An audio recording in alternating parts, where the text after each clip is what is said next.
Hoy lo que vamos a hacer es hablar un poco de benzodiazepinas y dejar para antidepresivos. Les voy a grabar una videoclase por YouTube, así la pueden ver. Así completamos esto, porque dar en una hora benzodiazepinas y antidepresivos es demasiado. Entonces me parece lo más importante es hablar un poco de las benzodiazepinas, que son las drogas más comúnmente usadas como drogas en el sistema nervioso central, y que ustedes no pueden dejar de saber en la práctica diaria. ¿Mm? Eh, ¿Alguno quiere hacerme alguna pregunta con respecto a esto? ¿Le pudieron leer algo? Yo tengo una duda por ahí con respecto a los antidepresivos. En cuanto al Ujú, reajuste de la dosis, se comienza con una dosis inicial, ¿no? Y se tiene en cuenta la dosis máxima, pero ujú. ¿cuál es el plazo que se tiene para hacer el reajuste de la dosis en caso de que no sea efectivo?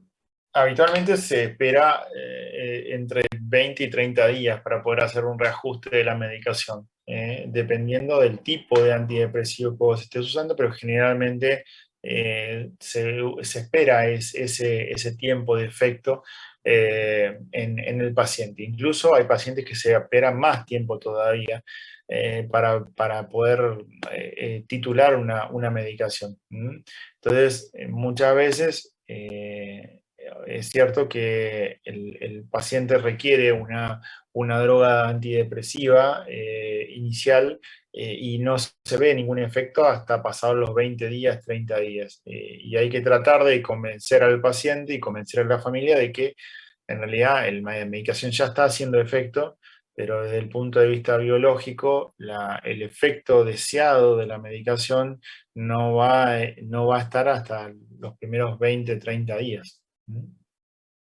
Entonces, el tiempo para titular, yo tuviera que decir, responder entre 20 y 30 días para ver un efecto biológico específico de un antidepresivo. Gracias. No, por favor. ¿Alguna otra pregunta? Bueno, hablemos un poquito, así nos vamos a comer, o a acostar o a estudiar temprano. Eh, Hablar del cerebro es hablar de un conjunto complejo de circuitos, y todos están interconectados y hay muchas respuestas fisiológicas. Y dentro de estas respuestas fisiológicas uno tiene que ver qué tipo de medicación va a usar cuando hay diferentes enfermedades. Pero tengan en cuenta que hablar de utilidad de las benzodiazepinas y los antidepresivos, hablamos de ansiedad, de depresión, de manía, de esquizofrenia, de dolor, de fiebre, de alteraciones del movimiento, de insomnio, trastornos de alimentación, de náuseas, vómitos y de migraña. En toda esta estela de enfermedades o de síntomas, ustedes van a poder utilizar este tipo de medicación. Y que a veces regulando un tipo de trastorno van a empeorar otra condición y van a tener que ajustar esa medicación o agregar una segunda como para poder estabilizar esa condición que ustedes alteraron a nivel del sistema nervioso central. Y esto tiene que ver específicamente, a su vez, algunos de estos tratamientos pueden dar dependencia física. Y esto tiene que ver específicamente con que el sistema nervioso central está compuesto por neuronas y células de soporte, y entre la interacción entre estas células de soporte y las neuronas van a estar los resultados biológicos de una droga. Para ir más rápido, ustedes acuérdense de que ustedes tienen diferentes canales iónicos de transporte dentro del cerebro, y que estos canales iónicos van a tener flujo de sodio, flujo de potasio, flujo de calcio y flujo de cloro. Estos flujos van a dar diferentes tipos de acción. En el caso del flujo de sodio, despolarización; en el caso del flujo de calcio, inhibición del potencial de acción; en el caso del potasio, hiperpolarización; y en el caso de la liberación del calcio, también estímulo del potencial de acción. Entonces, para complicarle, o sea, las diferentes fármacos que van a actuar a nivel del sistema nervioso central, benzodiazepinas y antidepresivos, van a generar estos cambios importantes en el sistema nervioso central. Y esto es lo que tienen que acordarse como efecto biológico final. Ustedes tienen dos tipos de neurotransmisores, a su vez, para complicárselas más todavía. neurotransmisores de acción rápida, que son los canales iónicos, que son directamente controlados, actúan en milisegundos, como por ejemplo los receptores para GABA, los receptores para el glutamato, los NMDA y AMPA, los receptores para serotonina, los receptores colinérgicos, y tienen neurotransmisión más lenta, que duran segundos, que intervienen proteínas mensajeras sobre neurotransmisores que se unen a receptores metabotrópicos. Y acá la gran diferencia en este gráfico es que ustedes obviamente van a tener dos caminos, una señalización lenta y una señalización rápida.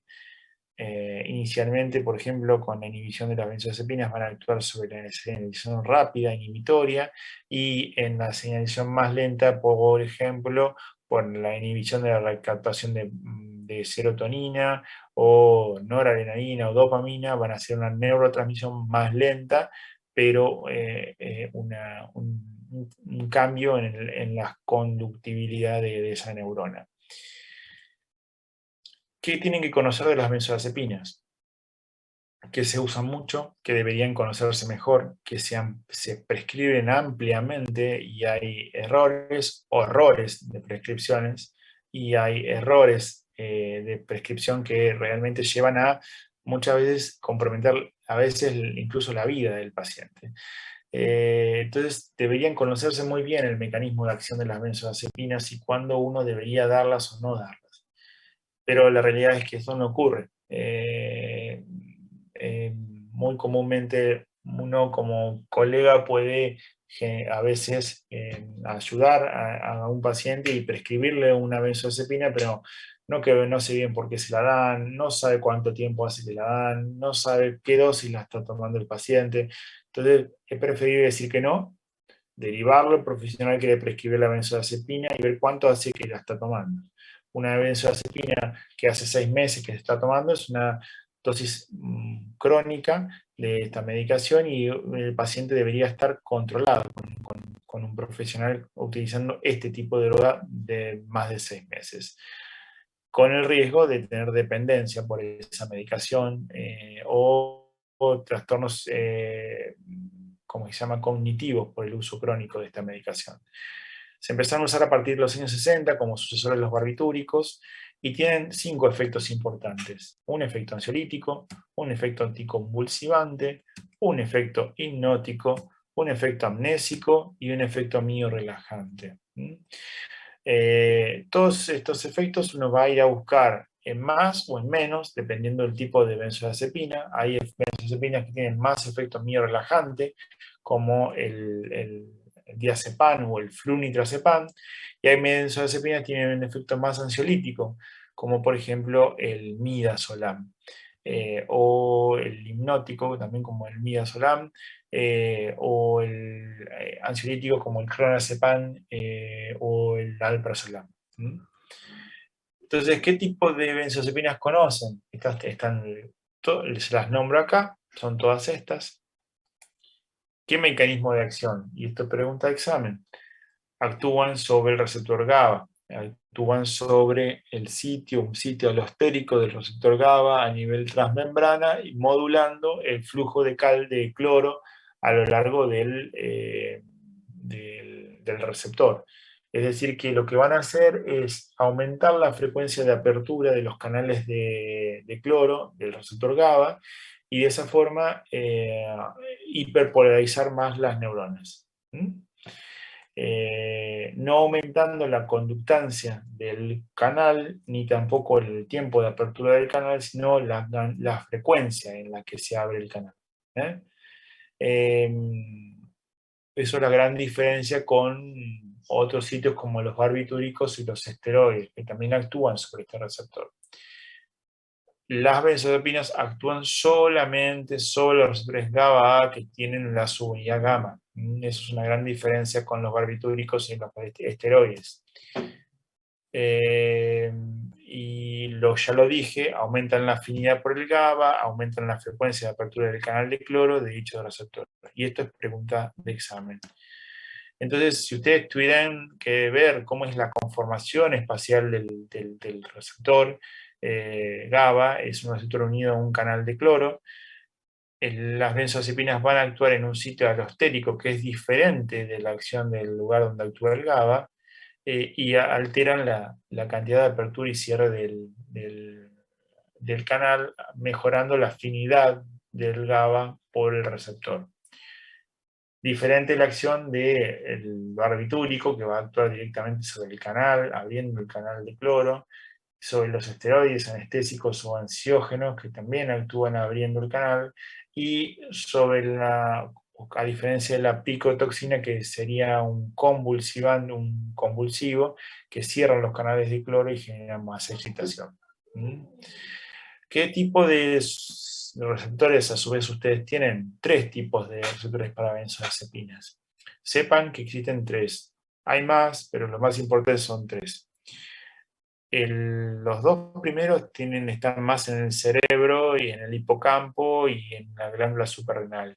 Y el tercero está más en el hígado, en el riñón, en la suprarrenal y en el sistema nervioso central, en las mitocondrias. Y estaría involucrado en los efectos hipnóticos y sedantes de los esteroides, no de las benzodiazepinas. ¿Está? Farmacocinética de las benzodiazepinas. La mayoría se absorbe por vía oral, pero hay también administración sublingual, administración intramuscular y administración intravenosa. Dependiendo de la absorción bioral, ustedes tienen diferentes potencias de acción y dosis equivalentes. Fíjense cuán más potente que es el clonazepam en comparación con el oxazepam o con el midazolam. Tienen que dar más dosis de la medicación para lograr el mismo efecto. Pero tienen diferencias en la acción.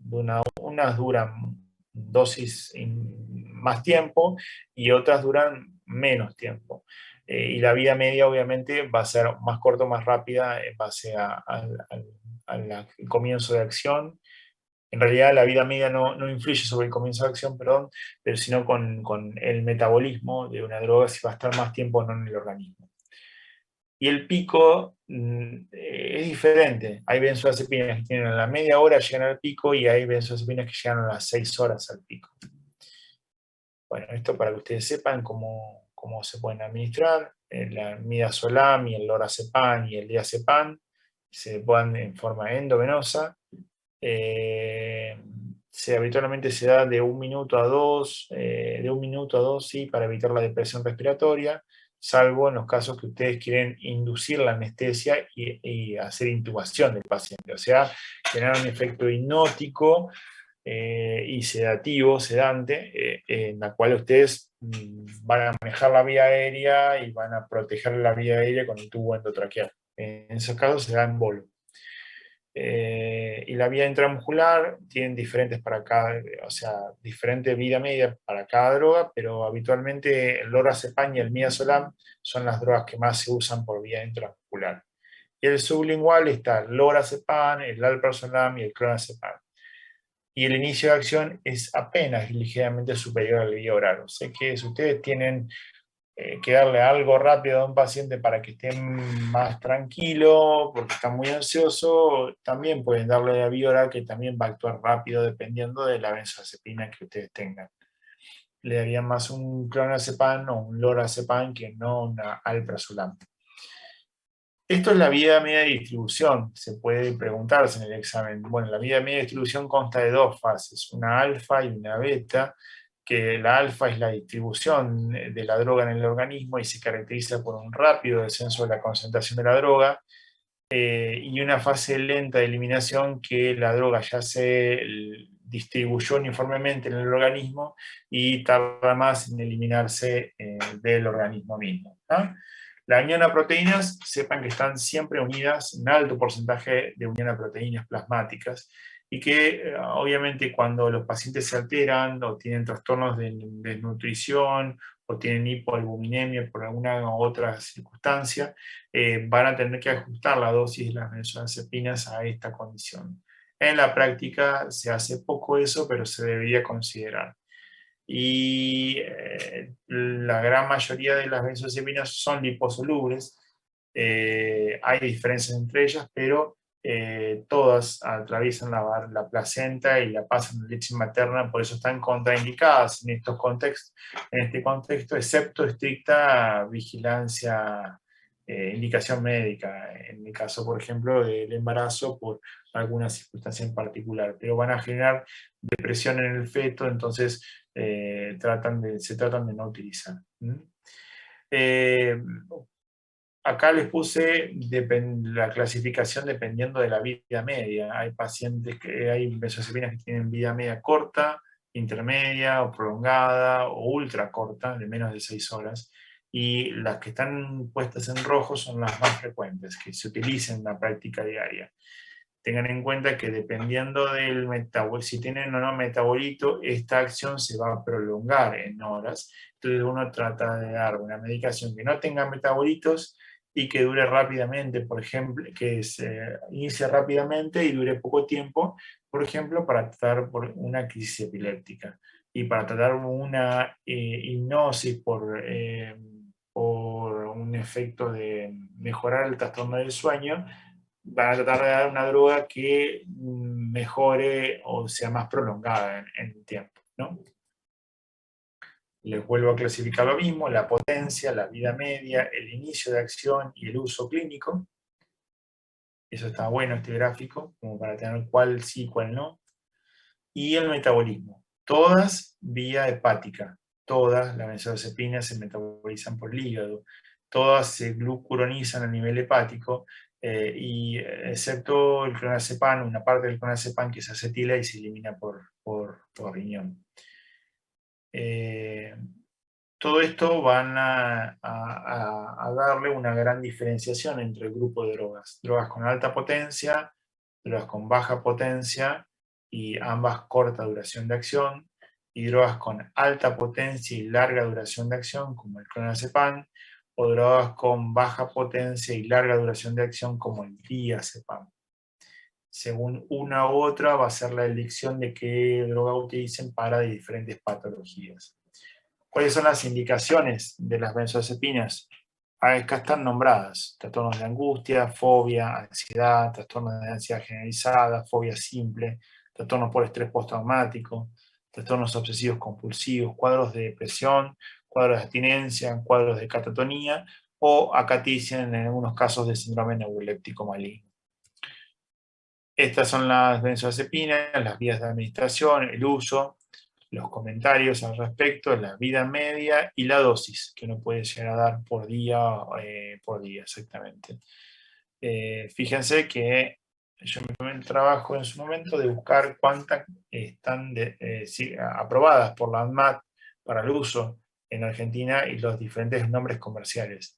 Hay 41 formas de alprazolam, una sola de clobazam, 30 formas de clonazepam, 21 formas de diazepam, 11 formas de lorazepam y 11 formas distintas de midazolam, diferentes nombres comerciales, diferentes drogas hechas por diferentes laboratorios. Entonces son drogas que hay mucha cantidad en el mercado y se utilizan mucho y muchas veces se utilizan mal. Entonces tienen que aprender a cómo utilizar benzodiazepinas y el día de mañana estar seguros de lo que están haciendo. ¿Qué generan las benzodiazepinas? ¿Hasta ahora alguna duda, pregunta? No. Bien.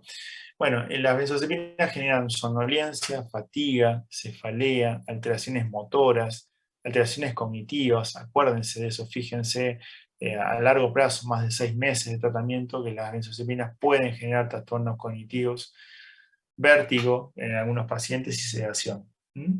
Y hay algunos pacientes que pueden presentar un efecto que se llama efecto paradojal. No se entiende bien por qué ocurre esto, pero aparentemente en estos pacientes se les da la benzodiazepina y hay el efecto contrario: ansiedad, irritabilidad, euforia, inquietud, ideaciones paranoides, ideaciones depresivas o ideaciones suicidas. Y no deberían utilizarse nuevamente la benzodiazepina que generó este efecto paradojal posteriormente al haber presentado un cuadro de este tipo. Se da sobre todo en pacientes que ya tienen trastornos psiquiátricos previos y por ahí tienen mucha interacción con otras drogas, pero la realidad es que yo no conozco la causa del efecto paradojal. Ya dijimos, en embarazo y lactancia trata de no darlos. No hay evidencia de que sean teratogénicas, pero más allá de eso, al ser muy liposolubles, se trata de no darlas. Hay alguna descripción de paladar hendido, pero no se pudo confirmar el uso, o sea, causa-consecuencia, es decir, tomaron esta medicación y apareció el paladar hendido en estas pacientes. Y por último hablamos de tolerancia, dependencia y discontinuación. La tolerancia es cuando ustedes tienen una benzodiazepina, la usan por más de un mes o 2 meses y el paciente va a necesitar más dosis para lograr el mismo efecto. Y tiene que ver con el up regulation de los receptores que GABA a nivel del sistema nervioso central. Y se da para el efecto sedativo, para el efecto hipnótico y para el efecto anticonvulsivante, no para el efecto miorelajante. ¿Está? La discontinuación o suspensión brusca de un tratamiento puede producir signos y síntomas de recurrencia, rebote y abstinencia. ¿Qué es recurrencia? Es cuando aparece el mismo síntoma que motivó el uso, por ejemplo, el cuadro de ansiedad. El rebote es, cortó la medicación y aparecieron signos y síntomas de ansiedad, pero con mayor intensidad a la del inicio del tratamiento. O sea que el rebote sería una recurrencia más potente, para que ustedes se acuerden. Y la abstinencia es la reaparición de los síntomas originales, pero agregan síntomas gastrointestinales, hipertensión arterial, o sea, síntomas de disautonomías. Bien. Por último, ¿qué es dependencia? Bueno, es la aparición de signos y síntomas por discontinuación, en realidad es como un riesgo de aparición de signos y síntomas por discontinuación, se da por uso prolongado de benzodiazepinas mayor de 6 meses, dosis altas de benzodiazepinas durante más de 6 meses, y compuestos que no tienen vida media corta y alta potencia, como por ejemplo el alprazolam. Entonces ustedes tienen que entender que estos pacientes, por ahí cuando no toman la medicación, aparecen signos y síntomas gastrointestinales, aparecen hipertensión, aparecen parestesias o convulsiones en algunos de los pacientes. Por último, sobredosis con benzodiazepinas. ¿Qué es lo que tienen que hacer ustedes? Dos casos diferentes. Uno es la benzodiazepina sola y otro es la benzodiazepina con alcohol, barbitúricos u otros depresores. Si tomaba benzodiazepina sola, probablemente el paciente lo único que tenga es depresión del sistema neurológico, duerme a la mona, por decirlo así, y se va a despertar a las horas y sin otra complicación. Porque se saturan los receptores GABA del sistema nervioso central hasta que se metaboliza toda la droga y no hay depresión respiratoria marcada en estos pacientes, excepto que los pacientes combinen la droga con alcohol, barbitúricos o otra medicación, que en ese caso sí es una intoxicación grave y que en ese caso por ahí tengan que usar el antídoto, que es el flumazenil. ¿Dónde no usarían flumazenil? Bueno, en un paciente que tiene antecedentes epilépticos. Ustedes recuerden que ustedes le están dando una benzodiazepina para tratar una epilepsia en combinado con una droga antiepiléptica, como por ejemplo la fenitoína o el levetiracetam, y este paciente se intoxica con benzodiazepinas, llega a la guardia y le van a antagonizar rápidamente el efecto del flumazenil, de las benzodiazepinas con el flumazenil. Ese paciente baja el umbral convulsivo y probablemente tengan convulsiones por supresión brusca de la medicación. Entonces, trataría no dar un flumazenil en un paciente con antecedentes epilépticos. Sí lo pueden dar en un paciente que tomó benzodiazepinas y toma alguna otra medicación que genera depresión neurológica y que ustedes tienen que rápidamente controlar de que no se deprima más el paciente y logren el efecto contrario. Pero en un paciente que solo tomó benzodiazepinas, trataría de no darlo, le colocaría un suero, manejaría con medicación, eventualmente si hay que hacer un lavado gástrico, le haría un lavado gástrico, pero no le daría el antídoto a este paciente, excepto que haya una complicación.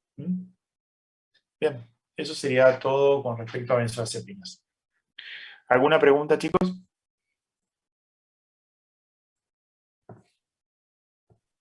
No, profe. Bueno, están cansados. Los veo con cara de cansados a todos, así que vayan a descansar y a estudiar. Yo tengo una duda. Sí, ¿a En quién me el habla? caso de Amanda, perdón que Amanda, no puedo sí. prender la cámara. Bueno. Em, en el caso de, por ejemplo, un paciente con excitación psicomotriz Ujú, que se pueda administrar vía CEPAM, por ejemplo, como nos habían dado en material, ujú, por abstinencia, por ejemplo. ¿Qué ujú. cambia el hecho de administrarlo en bolos de infusión que administrarlo directamente por vía endovenosa? La estabilidad en droga, la estabilidad en plasma de la droga en el organismo del paciente. Vos podés, lo que vos vas a intentar hacer es dar una droga en bolo para rápidamente